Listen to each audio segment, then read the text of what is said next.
Okay, so one thing that I wanted to share with you is you've got the fine-tooth comb, which is typically the shortest that you can take hair with a comb. However, let's say that we wanted to kind of soften this line right here. I've been using this fine-tooth comb, and this is as short as I can get it. So it's softened the line pretty good. But if I put the scissor flat against the skin, in this particular case, if I put the scissor flat against Trevor's skin, that's pretty much going to cut it bald. However, if I take the scissor and slightly angle it, okay, so this is pretend this is Trevor's face, this is flat. If I take my scissor and slightly angle it outwards, then I'm creating ever so slightly right here a fade, like a very small graduated fade.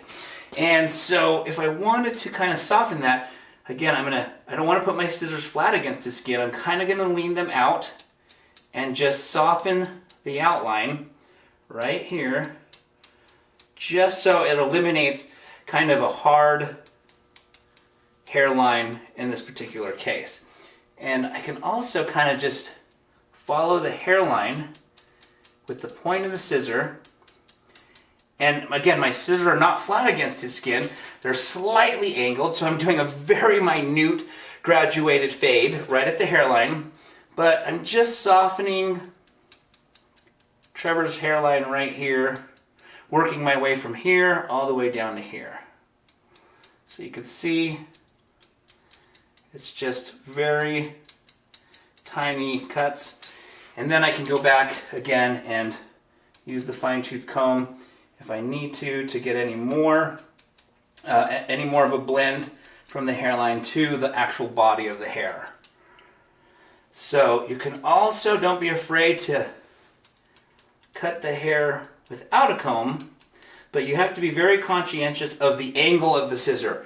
If you're just going to put it flat, you're going to cut a hard line. You might as well take a clipper and make a hard line. And if that's what you want, then that's great. But if you're trying to do a blended kind of a faded outline, then you don't want to be flat, you want to be angled. So I'm going to go around the hairline here and kind of angle it out. And you can see we eliminated that hard line that was cut at a diagonal when Trevor had a previous haircut. It's now gone. So now we're going to do that around the back. As I'm going to use this fine-tooth comb to eliminate this hair, but then I'll probably do a little bit of cutting without the comb.